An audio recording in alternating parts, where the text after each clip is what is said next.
ఆంధ్రప్రదేశ్లో ఐపీఎస్ అధికారుల కొరత తీరనుందా? కొత్తగా 20 మంది ఐపీఎస్ అధికారులు ఆంధ్రప్రదేశ్కి రాబోతున్నారా?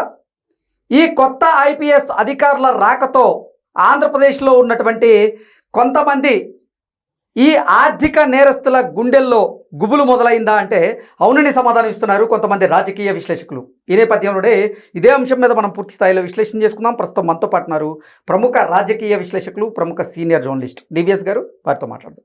సార్ నమస్తే. సార్ నమస్తే. ఆంధ్రప్రదేశ్లో ప్రస్తుతం ఉన్నటువంటి ఐపీఎస్ అధికారుల కొరత తీరబోతుందని, కొత్తగా 20 మంది ఐపీఎస్ అధికారులు ఆంధ్రప్రదేశ్కి రాబోతున్నారని కేంద్రం కూడా ఆమోదం తెలిపిందని, ఈ 20 మంది కొత్తగా వచ్చేటువంటి ఐపీఎస్ అధికారులతో ఆంధ్రప్రదేశ్లో ఉన్నటువంటి కొంతమంది ఆర్థిక నేరస్తుల గుండెల్లో గుబులు మొదలైంది అనేలాగా కొన్ని వార్తలు వస్తూ ఉన్నాయి. వీటి మీద మీ విశ్లేషణ ఏంటి సార్? అంటే నేరాంధ్రప్రదేశ్గా రాష్ట్రం మారింది. నేరస్తుల సంఖ్య విపరీతంగా పెరిగిపోయింది. మీరన్నారు ఆర్థిక నేరాలు, లేకపోతే అవినీతి కుంభకోణాలు, నెక్స్ట్ ఇక ఈ మర్డర్లు, గ్యాంగ్ రేపులు, వీటన్నిటికీ ఇవాళ ఆంధ్రప్రదేశ్ ఏ విధంగా క్రైమ్ రేట్ పెరిగిపోయింది. జగన్మోహన్ రెడ్డి 5 ఏళ్లలో అసలు నీకు నేరస్తుల స్వర్గధామంగా ఆంధ్రప్రదేశ్ ఏది ఇవాళ క్రిమినల్స్ హెవెన్గా మార్చిన నేపథ్యంలో ఉండాల్సిన స్థాయిలో పోలీసులు ఉన్నారా? ఐపీఎస్లో కొరత ఎందుకు ఏర్పడింది? ఎందుకంటే ఇది 70 ఏళ్ల చరిత్ర ఉన్న రాష్ట్రం. 1956లో ఏర్పడిన ఆంధ్రప్రదేశ్ ఎప్పుడు ఎదురు చూడనటువంటి, ఎప్పుడు ఎరగనటువంటి మరి పోలీసుల కొరత, పోలీసు ఉన్నతాధికారుల కొరత. రాష్ట్ర విభజన జరిగింది. విభజన జరిగి ఇప్పటికి దగ్గర మరి 11 ఏళ్ళు అవుతాం. రాష్ట్ర విభజన జరిగిన తర్వాత ఎంతమంది అలాట్ అయ్యారు ఏపీకి? ఉమ్మడి రాష్ట్రంలో నీకు 240 మంది ఉన్నారు ఐపీఎస్లు. ఏపీకి 140 అలాట్ చేశారు. 140 మందిలో కూడా అసలు ఎంతమంది వాళ్ళు పనిచేస్తున్నారు? 110 మంది మాత్రం. అంటే కేంద్రం అలాట్ చేసిన ఐపీఎస్లలోనే 30 మంది కొరత. వాళ్ళతోనే నెట్టుకొస్తున్న పరిస్థితుల్లో యాక్చువల్గా ఏంటంటే నీకు రెగ్యులర్ రిక్రూటీస్ లేదు, ఈ ప్రమోటీస్, ఏది ఈ స్టేట్ సర్వీస్ కమిషన్ నుంచి ప్రమోటీస్, వీళ్ళ మధ్య నీకు తేడా ఎలా ఉండాలి? 66% రెగ్యులర్ ఐపీఎస్లు ఉంటే వీళ్ళు ఒక 33% వీళ్ళు ఉండాలి. ఎవరు? ఈ ప్రమోటీస్ కానీ ఈ స్టేట్ రిక్రూట్స్ కానీ. ఓకే. కానీ ఏం జరుగుతోంది? స్టేట్ రిక్రూటీస్ పెరుగుతున్నారు, రెగ్యులర్ రిక్రూటీస్ తగ్గుతున్నారు. అసలు ఇప్పుడు ఒక దశలో అయితే 50-50 అయిపోయింది. ఇప్పుడు రేపొద్దున ఒక 14 మందిని ప్రమోషన్ ఇస్తున్నారు. ఐపీఎస్ హోదా కన్ఫర్డ్ ఐపీఎస్ ఇస్తున్న నేపథ్యంలో 66-33 ఉండాల్సిన ఈ వ్యత్యాసం 50-50 అవుతారు. ఇప్పుడు రెగ్యులర్ ఐపీఎస్లు గోల, వాళ్ళు తగ్గిపోవడం వల్ల ఏం జరుగుతోంది? ఇప్పుడు ఐపీఎస్ అంటే నీకు అక్కడ మరి యూపీపీఎస్సీ ద్వారా వచ్చిన రిక్రూటీస్ వాళ్ళ యొక్క ఆలోచన విధానం వేరుగా ఉంటుంది. వాళ్ళ యొక్క ఏది పోలీసింగ్ పర్ఫెక్ట్గా వస్తుంది. ఈ ప్రమోటీస్ ఏమవుతారు? వీళ్ళు కింద స్థాయి నుంచి నీకు డిఎస్పీ, ఎస్పీ అవుతున్న వాళ్ళు కాస్త వీళ్ళేంటి ప్రలోభాలకు లొంగే అవకాశం ఉంది. సరే, ఇప్పుడు అసలు అది లేదు ఇది లేదు, అది వేరే విషయం. ఐపీఎస్లు రెగ్యులర్ రిక్రూటీసే జైళ్ళకి వెళ్ళాల్సిన పరిస్థితి వస్తుంది. మనం చూసాం. ఇది ఇంకొక తెగులు, ఆంధ్రప్రదేశ్కి పట్టినటువంటి తెగుల్లో ఇదొకటి అనమాట. ఉన్న 110 మంది ఐపీఎస్ల్లో కూడా నీకు చాలామంది వాళ్ళ జగన్మోహన్ రెడ్డి ఏం చేశాడు? భ్రష్టు పట్టించాడు. అతను నేరాలకు పాల్పడటమే కాకుండా ఆ నేరాల నీళ్ళకు కూడా అంటించిన పరిస్థితి. ఇప్పుడు ఎందుకు మనం అనేక మంది ఐపీఎస్లు వాళ్ళు సస్పెండ్ అయ్యారు. 6 ఐపీఎస్లు ఎవరు? పిఎస్ఆర్ ఆంజనేయుల దగ్గర నుంచి నువ్వు తీసుకున్నట్లయితే ఆయనైతే అసలు జైలుకే వెళ్ళాడు. ఎవరు? పిఎస్ఆర్ ఆంజనేయులు ఆ కాదంబరి జత్వాని కిడ్నాప్ కేసులో మెడికల్ బెయిల్ పైన ఉన్నట్టున్నాడు. నీకు ఆ ఒక్క కేసులోనే 3 సస్పెండ్ అయ్యారు. ఎవరు? కాంతిరాణా టాటా, విశాల్ గున్ని.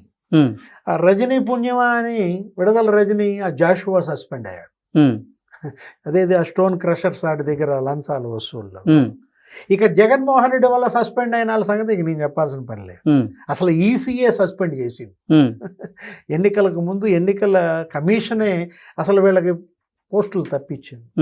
అప్పుడు నరేంద్ర మోడీ వచ్చి ఎన్నికల ప్రచార సభలో పాల్గొంటే వీళ్ళలో కొంతమంది ఐపీఎస్లు చాలా నిర్లక్ష్యంగా వ్యవహరించారు.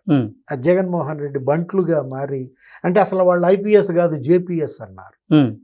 వాళ్ళకి ఏదైతే బాధ్యత అప్పచెప్పారో అక్కడ జనం ఎగబడి అసలు ఆయన ప్రధాని భద్రతే ప్రశ్నార్థకంగా మారింది. ఆ గ్యాలరీలు కొంతమంది చూశారు కదా, సస్పెండ్ అయ్యారు. ఎవరో పరమేశ్వర్ రెడ్డి ఇలాంటి వాళ్ళు. ఇప్పుడు ఇవాళ అటు జైళ్ళకి వెళ్ళిన వాళ్ళు, ఈ సస్పెండ్ అయిన వాళ్ళు, దేశం మొత్తం ఐపీఎస్లను ఒక రకంగా చూసిన కేంద్ర ప్రభుత్వం ఆంధ్రప్రదేశ్ ఐపీఎస్ల పట్ల మాత్రం ఇవాళ డేగ కన్నయ్యారు. ఇక్కడ నేరస్తుల స్వర్గధామం అన్నాం. అనేక గ్యాంగులు, మీకు ప్రధాని మోడీయే, రాజ్నాథ్ సింగ్ లేకపోతే అమిత్ షా వీళ్ళందరూ ఆ ఎన్నికల ప్రచారంలో ఏమని మాట్లాడారు? మాఫియా రాజుగా మారిందన్నారు. ఆంధ్రప్రదేశ్ ఇవాళ అన్ని రకాల మాఫియాలకి అడ్డాగా ఆంధ్రప్రదేశ్ మారిందని విమర్శలు చేసిందే కేంద్ర పెద్దలు.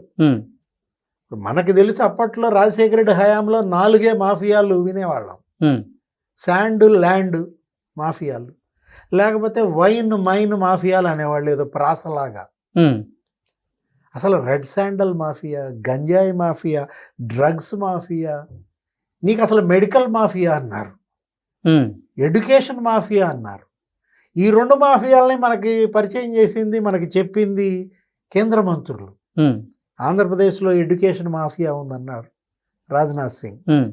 ఆంధ్రప్రదేశ్లో మరి మెడికల్ మాఫియా ఉందన్నాడు అమిత్ షా. వీళ్ళందరూ కూడా మాఫియా విముక్త రాష్ట్రంగా ఆంధ్రప్రదేశ్ మారాలంటే రెగ్యులర్ ఐపీఎస్లు పెరగాలి. మనం ఇందాక చెప్పుకున్నాం, 140లో 110 ఉన్నారు, ఇంకొక 30 మంది తగ్గారు.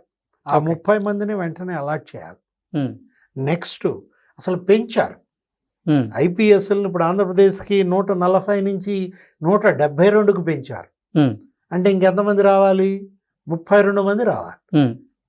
ఆ కోతపడ్డ 30, ఈ 32, 62 ఐపీఎస్లు ఇవాళ నీకు రెగ్యులర్ ఐపీఎస్లు కావాలి. యూపీపీఎస్సీ నుంచి అలాట్ అవ్వాలి.